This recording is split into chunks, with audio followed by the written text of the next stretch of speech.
तो चाइनीज ने पहली बार माफी मांगी है, भी ये हमारे से मिस्टेक हो गया। जबकि आप चाइनीज की तरफ से आप कभी भी माफी आप सोच भी नहीं सकते। दैट मीन्स कि थोड़ा-सा सॉफ्टनिंग एक स्टैंड है, ताकि वर्ल्ड में जो लोग एंटी चाइना एक एक माहौल बना हुआ है, वो थोड़ा-सा कूल डाउन हो जाए। चाइनीज़ का जो इकोनॉमी है, उसका बेस था इलेक्ट्रॉनिक्स, उसका बेस था कार इंडस्ट्री, उसका बेस था रियल एस्टेट, सब कुछ तो खत्म कर दिया। 2 को हमने खत्म कर दिया, मोदी जी ने, और रियल एस्टेट इन्होंने अपने आप खत्म कर दिया है।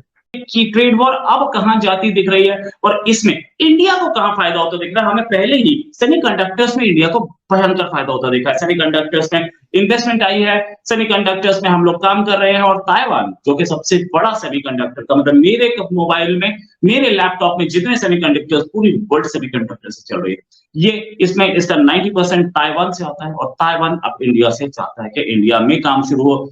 चाइना को छोड़ के और कहां-कहां ये राइवलरी हमें दिखेगी, साथ में इंडिया को कहां फायदा। रिपोर्ट आई है इकोनॉमिस्ट की तरफ से, जो इकोनॉमिस्ट ने एशिया के ऊपर एक रिपोर्ट डाली है 2023 की।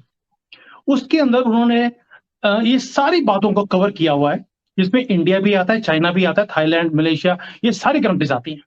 उसके अंदर उन्होंने मेंशन किया हुआ है कि चाइना अगर अपना एटीट्यूड सही रखेगा, एटीट्यूड मीन्स अगर वो अपने आसपास के जितने भी कंट्रीज हैं उसके साथ राइवलरी, जो उसने एक एक स्ट्रेंथ की पोजीशन बनाई हुई थी, ताइवान के अगेंस्ट, जापान के अगेंस्ट, रशिया के अगेंस्ट, इंडिया के अगेंस्ट, अगर वो ये चीज नहीं करेगा तो उसकी इकोनॉमी 2023 में सबसे फास्टेस्ट राइज कर सकती है। बट उसके लिए इसे अपना अपना जो एटीट्यूड है वो चेंज करना पड़ेगा। तो चाइनीज ने पहली बार माफी मांगी है, भी ये हमारे से मिस्टेक हो गया। जबकि आप चाइनीज की तरफ से आप कभी भी माफी आप सोच भी नहीं सकते।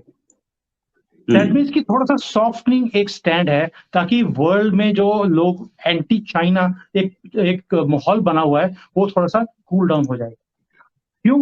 क्योंकि इनकी इकोनॉमी डाउन है और उस इकोनॉमी को ऊपर करने के लिए सबका साथ, जैसे मोदी जी बोलते हैं सबका साथ सबका विकास, वो वाला चीज़ अब इनको भी समझ आनी शुरू हो गई है कि ये एक फॉर्मूला है आगे बढ़ने के लिए।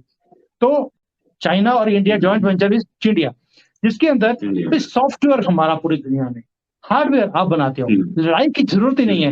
भई आप जॉइंटली काम करो ना, आप हार्डवेयर बनाते रहो, हम सॉफ्टवेयर बनाते रहते हैं, इसको जॉइंटली काम काम करते हैं। And so now electronic companies एक-एक करके शिफ्ट हो रही है इंडिया में। आप बिलीव करेंगे कि मुझे अभी पता लगा है इस एक्सपो में, जो गाड़ी वाला और इलेक्ट्रॉनिक्स का था, कि 2014 से पहले इंडिया में जो मोबाइल फ़ोन्स थे 99% इंपोर्ट होते थे। आज 2023 में 99% मोबाइल्स इंडिया में बनते हैं और अब हम राइट। एक्सपोर्ट कर रहे हैं। ये मुझे इंडियन किसी मीडिया से पता नहीं लगा, ये मुझे चाइनीज़ वाला ने बताया मुझे, कि यार हमारा इतना बड़ा मार्केट था, आपके मोदी जी ने सब कुछ खत्म कर दिया हमारा। राइट, तो इस राइट। अगर आप चाइनीज़ का जो इकोनॉमी है, उसका बेस था इलेक्ट्रॉनिक्स, उसका बेस था कार इंडस्ट्री, उसका बेस था रियल एस्टेट, सब कुछ तो खत्म कर दिया। 2 को हमने खत्म कर दिया, मोदी जी ने, और रियल एस्टेट इन्होंने अपने आप खत्म कर दिया है। मेडिकल में जो आज की डेट में जो एपीआई आता है, वो भी मोदी जी ने पीएलआई स्कीम बना दी है, जिसके अंदर सारे सारे जो केमिकल्स हैं मेडिसिन्स के, वो इंडिया में 2024 तक बनने शुरू हो जाएँगे। वो भी हमारी डिपेंडेंसी चाइना के ऊपर खत्म हो जाएगी।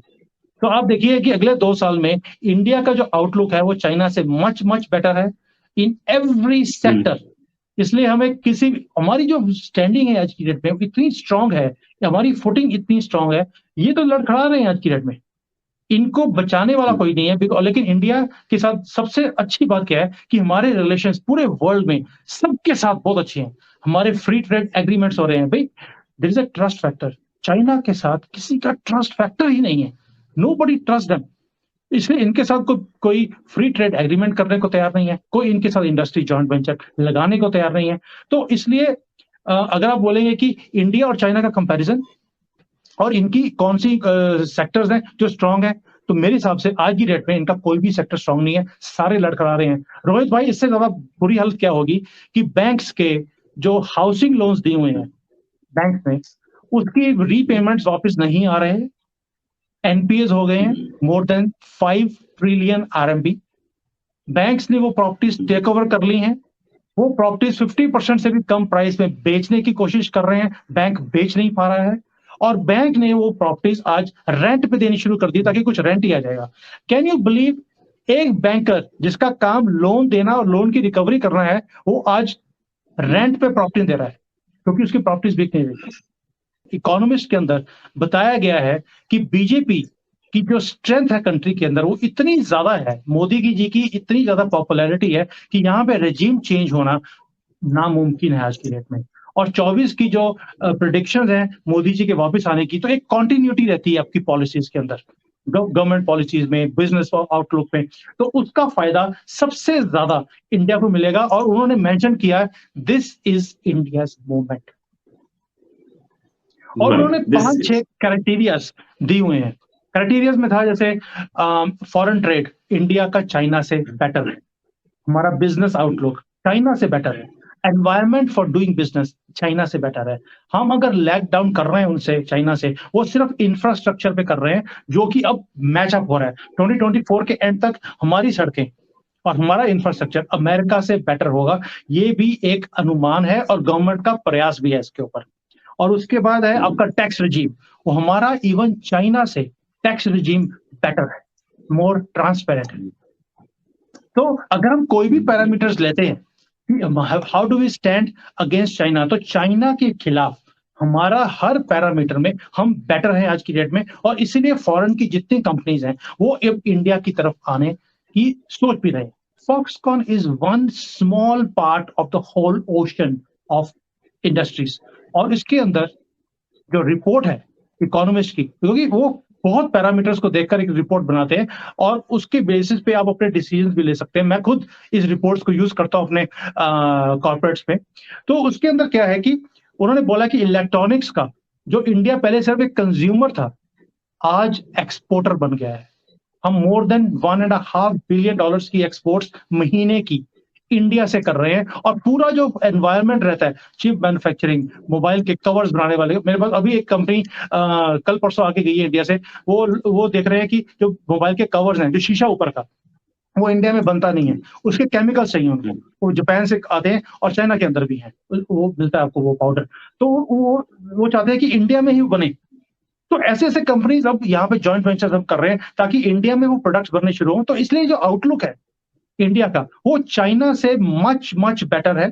एक तो इंडिया की जो स्ट्रेंथ है वो है कि हमारा कभी भी दूसरी कंट्रीज के साथ लड़ाई करने का कोई मुद्दा नहीं है। हमें चाइना की लैंड नहीं चाहिए, हमें पाकिस्तान की लैंड, हमें अपनी लैंड वापस चाहिए, बस और कुछ नहीं चाहिए। चाइना का मुद्दा है कि वो दूसरी कंट्रीज को के साथ कोई ना कोई कन्फ्रंटेशन करके अपने साइज को बड़ा करता रहता है, क्योंकि उससे उसको अपनी स्ट्रेंथ दिखाने का मौका मिलता है कंट्री के अंदर। तो ये चीज अगर चाइना इस साल नहीं करता तो ही चाइना आगे बढ़ सकता है। लेकिन चाइना की प्रॉब्लम क्या है कि ताइवान के अंदर इलेक्शंस आ रहे हैं जनवरी 24 में, इंडिया में भी इलेक्शंस आ रहे हैं, वो पंगा लेने से हट सकता नहीं है। इसलिए उसका जो आउटलुक है वो कभी भी इंडिया की तरह राइजिंग हो नहीं सकता। और ऐसे ही तमाम जानकारियों के लिए हमारे वीडियो को लाइक करें, सब्सक्राइब करें और बेल आइकन को दबाना ना भूलें।